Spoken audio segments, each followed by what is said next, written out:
everybody, and welcome to the Drip King Wrestle Buddy Raw recap. You know what it is and what it's about to be.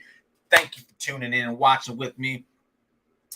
Much better show than last week. There was much better flow, much better stuff all around. So I'm very, very happy with this week's show. There was a nice little surprise there at the beginning. I was very pleased with that, and I just think the action was much better this week, and we advanced some things. So without further ado, let's jump into the show. It starts off with Seth freaking Rollins coming out to the ring.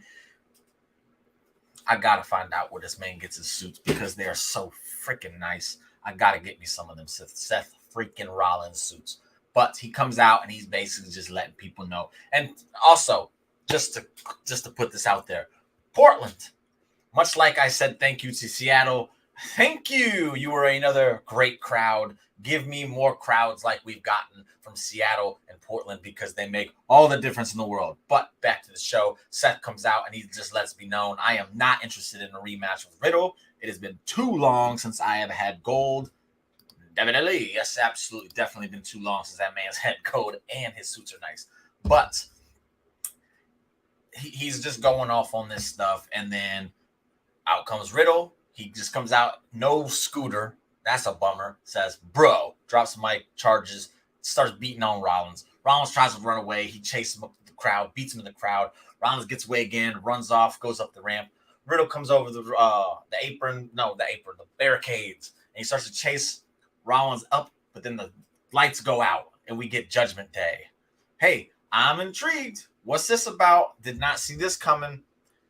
I like this because it literally threw me for a loop. I'm like, yo, wait a second. Are we abandoning Riddle and Rollins? And is Judgment Day and Riddle have a thing? They come out. They let it be known. Riddle's all like, let's fight. He says, man, we're not here for a fight. Priest says, we got history. We go back. You, me, and Rhea, we all go back. We want to offer you a spot. And then Riddle basically says, bro, no. He's got his hands tied with Rollins. He's focused on that. He ain't trying to do no Judgment Day. And then Finn says, yo, if you're not with us, you're in our way. And then before they even do anything, Riddle takes out Finn, throws out Damian Priest. We go to commercial break, come back. He's taking on Finn Balor. We get a nice opening match here. The segment just flowed. Ooh, so smooth and so nice. From Seth Rollins to Seth Rollins and Riddle to now Judgment Day and Riddle and Finn match. It was literally just so smooth.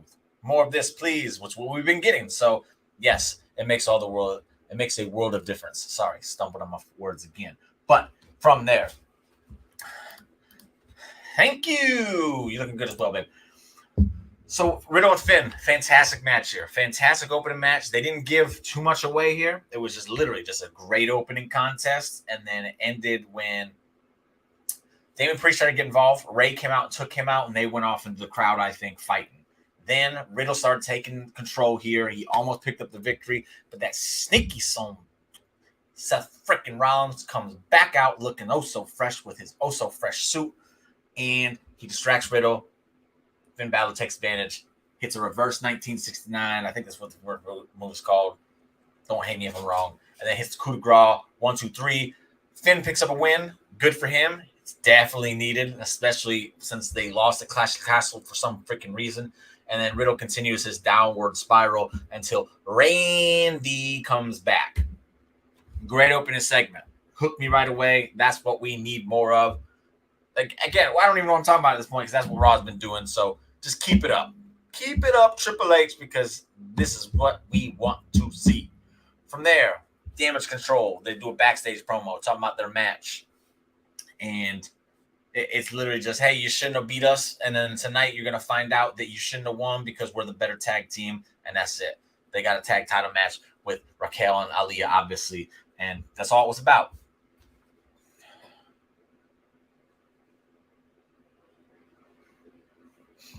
Who's this? Are you talking about Finn? He'll look good with the U.S. title 2019 since his last belt tag with. Is that who you're talking about? Because he had the U.S. title, I think, earlier this year or last year. He had the U.S. title not that long ago. Let me know if I'm wrong, though. But, yeah, I'm pretty sure he had the U.S. title not that long ago. But anyway, back to the show. We get a Dom promo. Seth. He ain't gonna get that. He ain't getting that United States title. We'll get to that though. But Dominic promo. He's in the back and it's dark, and he's basically just letting me know I feel alive. Dad, you are a very, very tiny man. You cast a very big shadow, and I'm ready to step out because I'm tired of living under it. I'm not gonna say this was a great promo from Dom, but it's the most interested I've been in Dom, and that's a step in the right direction.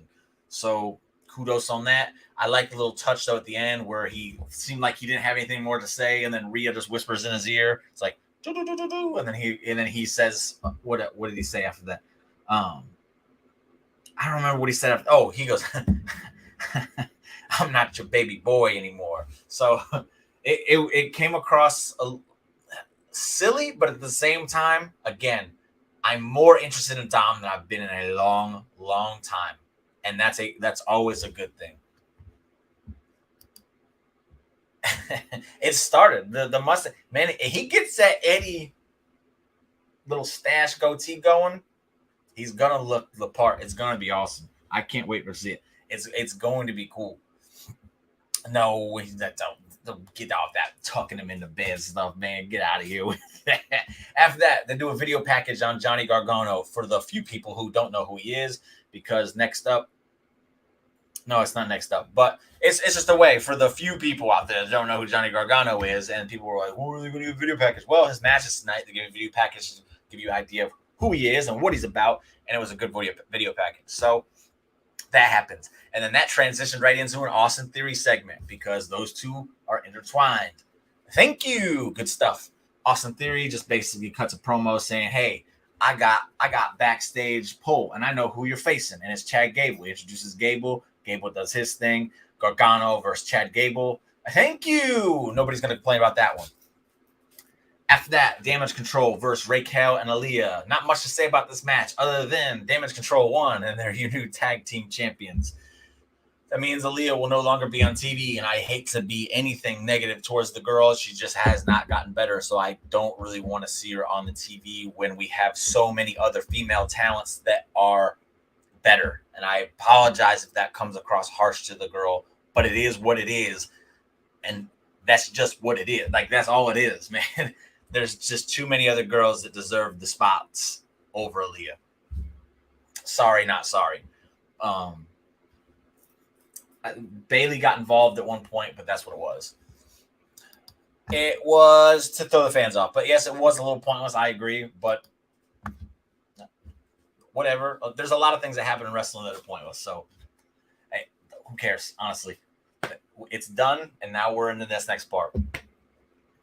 At least they were on the show every week. They held them titles. That's what I'll say about that. Anyway, Ray approaches Dom in the back, and he's apologizing, and he's like, "Oh, I'm so sorry. I never knew this, and if I knew this, I would have done this." He's pleading to his son. He's trying to do something with his son. And Dom don't even look at him. He's just sitting there warming up, doing his thing. That's the segment. Ray's like, "You ain't even going to acknowledge me, huh, son?" And that was the segment.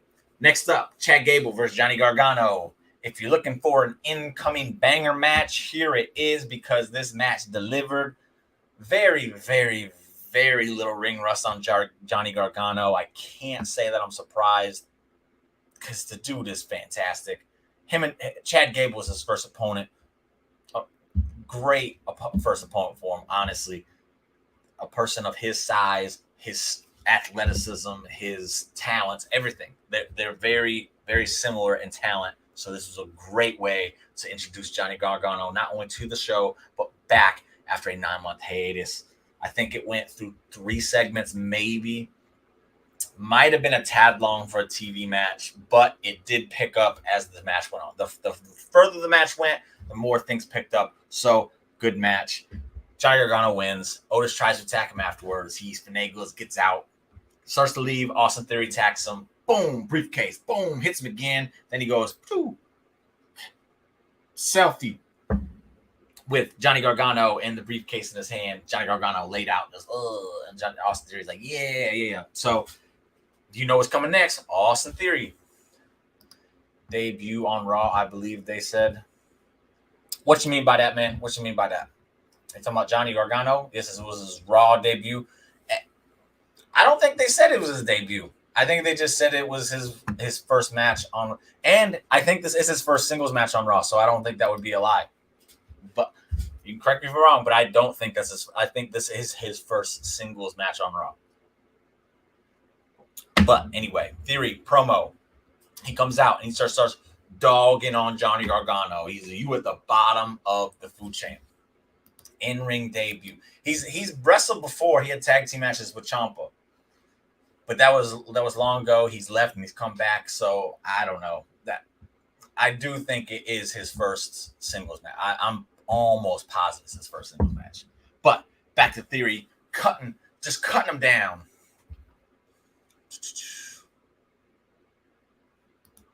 See, now here's where you're gonna have to eat your words on this, because they have been doing all the mentioning of old things. If they didn't mention this, it's because it's not relevant. Honestly, I don't know, but they've been mentioning other things that have happened in other companies and all that other stuff lately.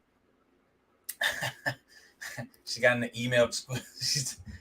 Yeah, it was his in-ring debut. I don't know. I don't pay attention to the words of it, but I'm just trying to make sense of it. And the sense of it is that it was his first singles match and he's coming back. And again, they talk about old stuff now, so you can't use that anymore, David. You can't. If they forget it every once in a while, so be it. But they do mention it. You can't ignore the fact they do. But anyway, Theory talking on Johnny Gargano. Out comes Kevin Owens again to interrupt him. They go back and forth, and he goes, for months you've been saying the exact same stuff. And he goes, I hope you're everything you say you are, Theory. I just don't think you are. He then, thank you, Bev. He then goes on to cut one of the most passionate promos, and this is after the Mox one on Wednesday. This is 2 shows in a row now where we get these promos that are just so damn passionate from people that you can listen to and be like, yep, I believe every word they're saying, and they live by what they're saying. This ain't just I'm saying it to get this is how they feel, and they're saying it, and you can feel it. Great promo by Kevin. I love that Theory that's took it in. He's like, you'll never beat me, Kevin. And then Kevin's like, all right, well, if that's not gonna work, he slaps him, they brawl, they get into a brawl, they get broken up. Theory got a little bit of blood on his nose, and then he gets taken away, and Kevin's like, yeah, you got a little broken nose, I ain't done with your bitch. And that's a segment. This sets up their rematch for next week. Interested in how that's going to go. I honestly thought we were going to get Kevin Owens baiting Theory into putting the Money in the Bank briefcase on the line. That's just hopeful wishing at this point, but that's what it kind of seemed like they were going for with it. If this goes on next week, I'll cross my fingers that it happens. But other than that, another just good segment between these two, and Theory, once again, just showing me why he's in the position he's in, because he's in these segments with the top dogs, and he doesn't look out of place. He's the man. From there, Bianca Belair comes out, open challenge. She's like, who wants to come get it? And then Sonya Deville. Why? I don't know. She's like, you cost me my job, and that's why she's here. The yada, yada, yada. And Bianca said something about this is an open challenge, not an open mic. I don't know. And then they had their match, and to nobody's surprise, Bianca won. It was an okay match. Sonya actually got some time for a change, so that was cool. She didn't look as vicious as she was trying to be on SmackDown, so it was like a step down. I'm not sure what that was about, but again, she did get some time here. Bianca won. Afterwards, Bayley comes out, starts running her mouth, and then she gets to the ring, and then she goes, maybe I'll challenge you for that title. They talked about how she's the only person that's pinned her in the last 300 days, and she did that after being gone for so long. And then Bianca don't want these problems. And then Io Dakota, they come up on the apron on the back, and then Bayley gets in. They jump Bianca. Alexa and Asuka come out to make the save. Bayley's left in the ring all by herself, and then she gets jumped. No, she don't even get jumped. She just tries to take a swing at Bianca, and then they'll get a spine buster. She rolls out. That's the segment. So Bianca, Bayley at Extreme Rules. We'll see how that goes. I do think Bianca is reaching the part of her run. She's been very successful and had a very nice run. It's gotten stale now. And maybe I'm whose record is if you're talking about Theory's record, man, you wins and losses don't matter. Stop listening to Cody Rhodes. Thank you very much. Where was I? Bianca. I think she's reached a part of her run where it's starting to get stale and they need to do something to switch it up. Oh, Sonya. Nah, yeah. It was dumb to have her in this match. Dumb. It was dumb to have her in this match. I understand they're trying to give people different things, but it has to make a little bit of sense. If the Drip King, Jimmy Bay can't wrap his head around why you're doing that, something's wrong, because I will jump through some hoops and duck through some windows and all that to wrap my head around something that makes sense and be cool with it. This didn't make sense to me. But where was I? Bianca. She needs, yes, very one-dimensional. In the ring, she's fantastic. The character has outplayed itself. You got to do something to fix it, or this superstar that you have is just going to phase out. I don't want that for her because I like her. I think she's great. I think she has all the potential to be a megastar for him. They got to do something to switch her up, though. Maybe get Becky to go help her with something. I don't know, because it has to change. It just has to. Hopefully Bayley beats her at Extreme Rules. That's what I got to say about that. So from there, we go to an Omos squash where he takes on two guys. And for those who missed it, which is probably literally everyone, because I got to see it, man, Omos, he threw the dude up in the air. He hit a top rope. He did a jumping top rope hurricane run on the one dude. He didn't even have to climb up. He just jumped up and did it. Freestanding hurricane run on the dude. And then the other dude ran at him, and he caught him. He did a Spanish fly, and then he did a double choke slam, flipping, bam. Just murdered these dudes. And then USA Network came back on. Luckily for y'all, I'm here to tell y'all what happened. Omos looked crazy like a luchador in that ring, and he squashed these two dudes. And that was the match. You're very, very welcome. There, look at it. My man says Omos. He loves some Omos. Omos squash.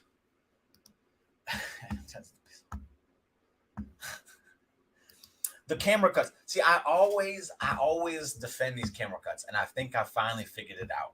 When I watch SmackDown, I don't watch 4K stuff, but on SmackDown, I think it's ran in 4K, like with 4K cameras, and Fox runs it as a 4K show, and the camera cuts definitely like, whoa.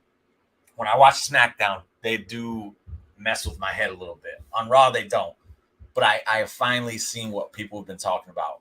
Again, only on SmackDown though. The day that Raw has to go to that kind of format, oh man, I'm worried, because it at times it is way too much. He made a yes, he said stack them and smash them, stack them, just like our boy, the Tribal Chief Roman Reigns. Anyways, from there, Ray and Eddie segment where Ray is just pleading with Edge, please, Edge, don't do this to my son. Please, Edge, don't do this to my son. And Edge's like, yo, he gotta learn. We gotta do this. He gotta learn. And Ray is just distraught. And then Edge leaves. Then they go to Rollins backstage, and he's talking that nonsense, talking that mess. Them technical difficulties was because Omos pulling off all them sick ass moves that y'all missed. Y'all missed them, man. Just picture Omos freestand jumping and doing. It was crazy. It was so crazy. Like, it's almost unbelievable. So Rollins is backstage, and he's just running that mouth, and then he's interrupted by Bobby Lashley. And man, the look Bobby Lashley had tonight was dope, man. He looked like a superstar champion that I want on the front. Like, this is our champion. The way he presented himself tonight, the cool ass glasses he had on, the vest with everything about his presentation was cool. It didn't have.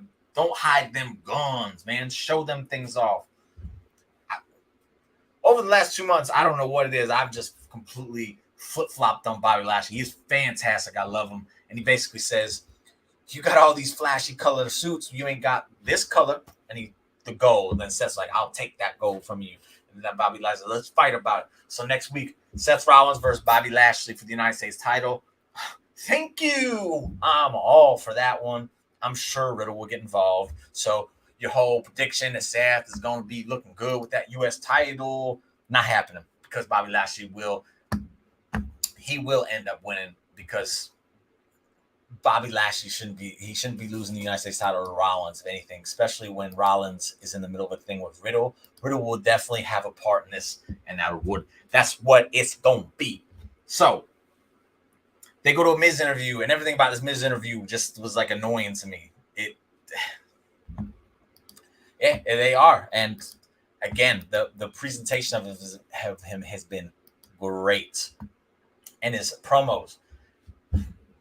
He's a dude that I would have never thought would be better without a script on his promos because he's so robotic with stuff. But yes, with no scripts, which I'm assuming he doesn't have, it's so much better because he's just like, this is what I'm going to say. This is what I have to say. And that's it. I'm done. I'm not going to stretch it out. I'm not going to try and add stuff to it. Short, simple. Look at me. I'm a monster. And that's how it should be.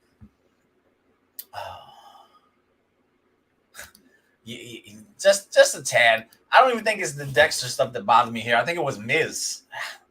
I keep going back and forth on Miz all year long. He pulls me in. I'm like, all right, I'm a fan of Miz again. Then he does some stuff. I'm like, yo, Miz is done. I don't want to see it. And that's what we got tonight. A lot of just the same stuff we've been seeing from Miz for years. Maurice couldn't even save it with her comedic stuff. It just wasn't working for me. Probably the best was when Dexter was just in there and he made the picture and then he held. That was probably the best part of the segment, and not just because it was over with, because the rest of it was just so like, ugh. I don't know. Get them in the ring and then, man, give Miz a break, dude, for real. Give him a break. Get him off the TV for a while. Let us miss him. Let us miss some Miz so I stop dragging on the dude because I can't take it anymore. I just can't take it anymore. But from there, it's time for the main event. In the main event, a lot of crazy stuff has happened in 2022 in the wrestling world. Vince's retirement, the everything, the media scrum, Cody Rhodes leaving, all the Stone Cold return, all this crazy stuff has happened. And this to me is right up there with it. We have a main event on Raw between Edge and Dominic Mysterio. Yeah. They were going to, was that the premiere they were going to? And he's like, yo, let's not go to a premiere. So, I don't know. But the Edge and Dom main event for Raw, that's like, what? This is crazy. You know what I meant, dude. Come on, man. You know what I meant. Anyway, Edge and Dom. And the way this match started is exactly how I wanted it to go. Edge was just beating the dog piss out of Dom. And then Dom was like, please, Uncle Edge, please. And I definitely laughed out loud with that. But then Rhea got involved, clipped Edge, then his leg came into play, and then the match became... Man, Edge did everything in his power to make Dom look good tonight. And I don't want to say... no. So... Edge he worked his ass off to put Dom over as much as he could here. And I will say that towards the end, when he went for that first spear and Dom did his little duck underneath, hooked the leg and reversed it into the one-legged crab, best thing I've ever seen Dom do. So again, I don't know. Maybe a switch and he's just comfortable. I don't know. I still have to see a lot more of him. I'm not saying Dom's great. I'm not saying that at all. Everything I saw from tonight, though, has been much better than anything else we've seen from him, match included. His frog splash was even not terrible tonight. He shouldn't do 3 Migos, though. That's for damn sure, especially that late in the match. He was winded. Anyways, as this is happening, he ends up tying Dom up in the ropes. Dom's stuck, and then Edge was going to go for the spear on him, and then Ray came in and says, no, Edge, no. And then Edge pushed him, and then he got in his way again. No, Edge. And then he shoved Ray out of the way. And about that time, Damian Priest came and pulled Ray out. I think he put him through the announcer's table. And then Finn came in, took out Edge, ring the bell. Edge wins by DQ. And this almost made me laugh as much as, no, Uncle Edge, please, no. Finn rocking the bandana and obvious tease of the Bucks coming in. No, I'm kidding. They're not. Yeah, you're right. They're not, because if they do, I'll lose my fucking mind.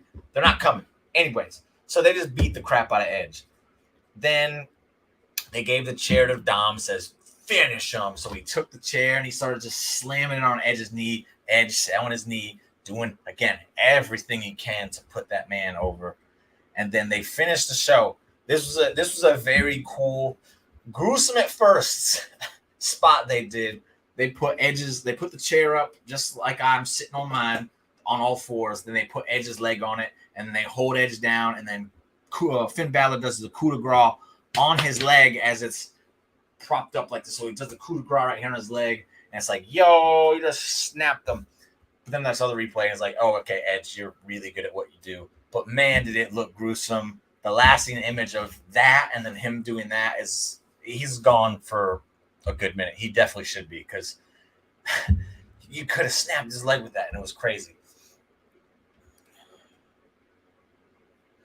And I don't agree with that either, man. I just don't, because there's plenty of people that have done what the WWE program and have turned out just fine. There's people who have done it.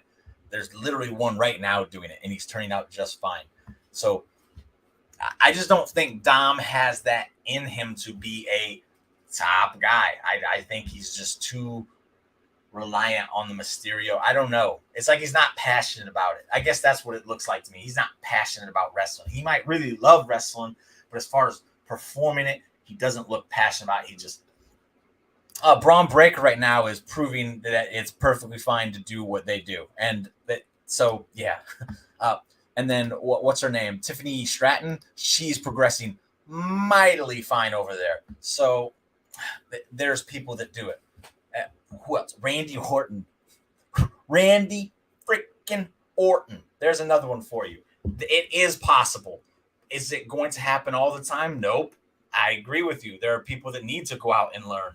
Like you did. Like the names you've said. Cody and Owens and Sammy and Hayes. And yeah, those guys, it worked for them. It's not the same formula for everybody. It doesn't work that way. Anyway, the lasting image of the show. Great. Maybe we'll see how the next few weeks go. That's what I'll say to that. I'm not going to say a rundown. I could pull up everybody, I guess, that was in the Performance Center, but you asked for people who have done it and have been successful. Randy Orton is a very huge success story who has done it. Braun he may be a year off, but he's still very much on his way to being a big time deal for them. And Tiffany as well. Tiffany, from the first match Tiffany's had to the last match Tiffany's had, you can't tell me you watch both of those matches and say, yo, that girl has it, because she does. And she's done nothing except for the Performance Center. So it can work. It definitely can work. I just don't think Dom has that it to him. And that's the difference. But that's the show. I enjoyed tonight's show. It's a step up from last week. I think just keep doing shows like this and we're fine. And then just blow our minds with pay-per-views, premium live events, whichever you want to call them, and we'll be good. I'm looking forward to where they're going with some of this stuff. The Judgment Day Riddle thing was very random, but I don't think was just a one-off thing. I think that's going to come into play in the future, which is good. I'm very curious where the Dom stuff is going, just because I came up with the idea of doing Edge versus Dom versus Ray at Extreme Rules in a triple threat match. I think the story intertwining with that would be really fantastic, with Ray just getting fed up with Edge, not listening to him and beating on his boy. Dom, like, not giving a crap, trying to beat both of them, and Ray refusing to lay his hands on Dominic. I think makes for a fascinating three-way. And I'm not saying it's going to happen, but they definitely planted a little bit of seeds tonight to where it's a possibility. Please don't do another tag match. Please don't do another tag match. Give us something different. Give us what I did. You ain't even got to pay me for the idea. It's yours. It's free. You can have it, WWE. You can have it, Triple H. Just give it to me and execute it. Do what you do. I'm just here to give you ideas every once in a while. Yeah. They are on a hot streak right now. Between Raw, SmackDown, and from what I'm hearing, NXT, I tune in every once in a while. It's decent. Not tomorrow night. Tomorrow night, I got a big special night, so it's not going to watch it tomorrow. But next week, I'll tune into NXT. I'll watch it from beginning to end and make my decision on if it's worth doing some recaps and getting my attention every week. But we shall see about that. Anyways, thank you guys for joining. Good time as always. I'm off the rest of the week. I'm gonna try and just enjoy Dynamite this week with no note taking to see if I can find that just fire for it again, because and I'm wearing this just because of the fact that, oh man, Kevin Owens tonight, that promo was, I didn't do no chef's kiss night, so Kevin Owens gets the double chef's kiss. It was really, really good. Randy literally showed up to the Performance Center with no experience. No experience at all. Nada. None. He was green AF. No experience at all. I'll end the show on that. Thank you guys for joining me. I will see y'all. I'm not sure when y'all see me again. This weekend, more than likely. I think, yes, probably this weekend. But we have other stuff to look forward to. And if you haven't checked it out yet, Geek Buddy, the site is live. We got anime, we got movies, we got video games, we got TV shows. I have a top 10. That's right, a top 10 Kevin Smith movies of all time. Yes, he's done more than 10 if you didn't know. And then on the next day I'll have a Clerks 3 review, because that's what I'll be doing tomorrow night, Clerks 3. So check out the Geek Buddy stuff. There's a lot there for you if you're into, again, movies, anime, TV, or games. Go check it out. It's a lot of the same people you love and watch on Wrestle Buddy, just expanding the horizon. So go check that out. And with that, I will say goodbye. Peace, love to all. Thank you very much.